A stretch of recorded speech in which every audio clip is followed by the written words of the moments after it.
we have only 4 main producing sectors: tourism, manufacturing, agriculture, and most recently, mining. That's the oil production we have.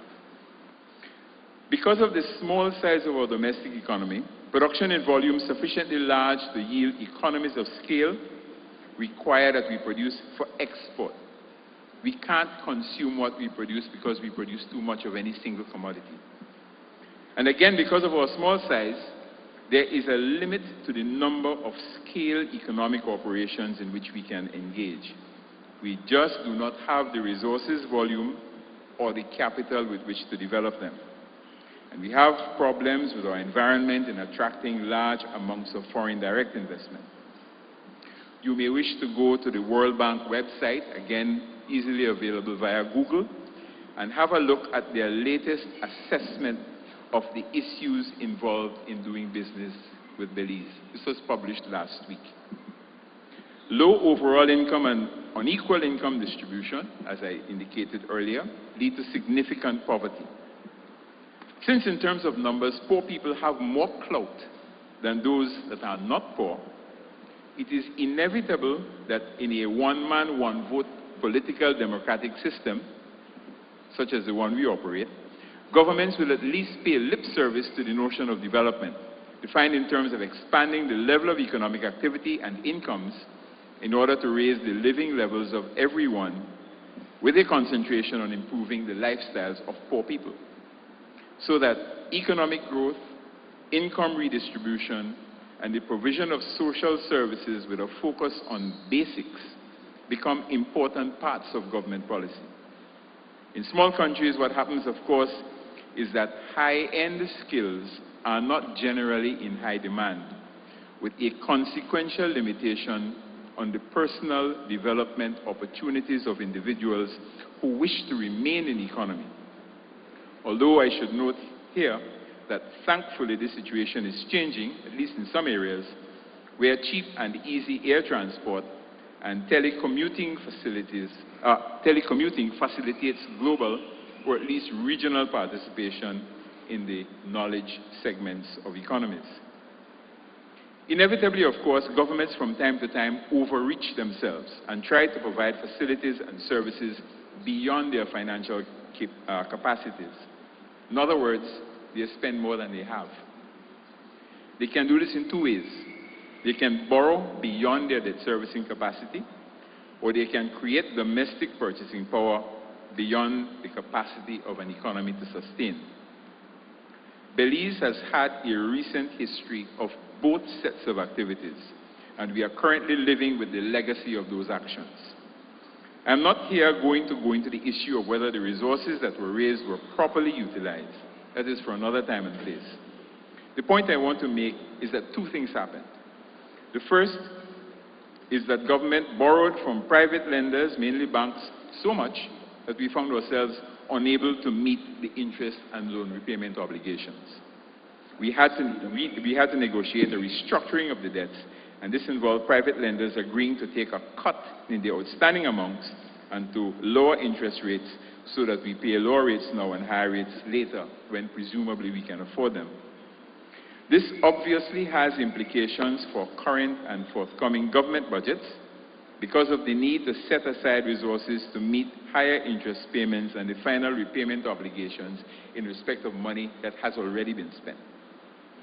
Setting aside resources obviously means that current spending will need to be curtailed.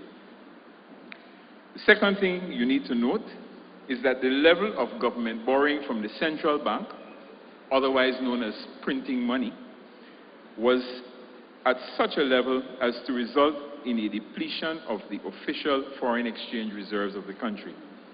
This then forced the central bank to restrict credit to the entire economy in order to defend the exchange rate. This restriction took the form of high reserve requirements for the commercial banks in order to limit their ability to lend, and high interest rates to discourage borrowing by the private business sector and households. Until these reserves are built back up to comfortable levels, this policy stance has to be maintained. It involves strict limits on government spending that is not financed by revenue or inflows from abroad, preferably grants rather than loans. and if loans then soft loans. And it requires a tight money stance. As an aside or a consequence of this, a domestic stimulus package to counter the effects on Belize of recession in the U.S. and our main trading partners can only work effectively if it is financed by external foreign currency inflows. And a great deal of effort is currently going into the raising of concessional and semi-concessional inflows from abroad. This leads to another feature of our economic reality: heavy dependence on external support, both grants and loans. The preliminarily identified budget financing gap mentioned yesterday by the Prime Minister at the Budget Symposium at the Radisson Hotel reflects a desire to maintain last year's level of government spending into next year's, in the face of what could be a sharp decline in grant inflows from Taiwan and Venezuela. Since any considerable resort to central bank financing is not on because of the adverse effects on our foreign reserves, the remaining options are additional external revenue support, higher taxes, and this is always a difficult issue, particularly now in the face of already declining disposable incomes as a result of the global recession, greater efficiency and effectiveness in tax assessment and collections, and the room to do this here has to be huge, given the institutional developments that have been taking place with what I call corruption creep, or a cut in government spending. Fiscal and monetary management is not rocket science. I would ask you to beware of so-called financial whiz kids. When they are around, keep a tight grip on your wallet. I want to conclude by putting in a nutshell the advice I used to give the public sector economic managers in the 17 boring members of the Caribbean Development Bank, including the managers in Belize. Although I must confess that here, the advice fell on stony ground. You start with a realistic and factual assessment of the current situation and prospects of your economy. And you do it in writing so that everybody sings off the same hymn sheet. You identify the main issues, challenges, and constraints in sufficient detail that you can determine whether they can be successfully addressed and how. What are the development objectives over the next 5, 10, 20 years? Note that as the time horizon is shortened, the objectives need to become very clear and very specific, because you can only do specific things. You can't do things in general. Yeah. You realize high-level objectives by successfully completing lower-level tasks. What you want the society and the economy to look like, economically, socially, and politically, is extremely important, since these three aspects are inextricably intertwined. You need to identify the threats and the opportunities that you can see and foresee. What are the specific things that can be done to address the issues, challenges, constraints, and threats? What can be done to take advantage of the opportunities in moving forward to achieve the development objectives? And since everything can't be done at once, how will the individual projects be prioritized? What factors need to be taken into consideration?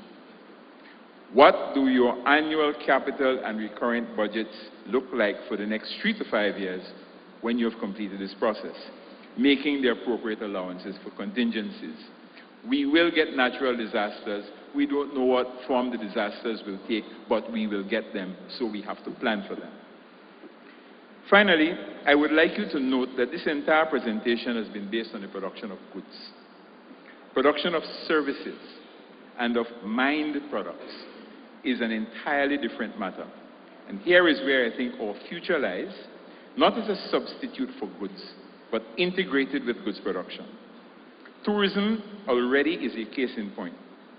Production flexibility is there in mined products.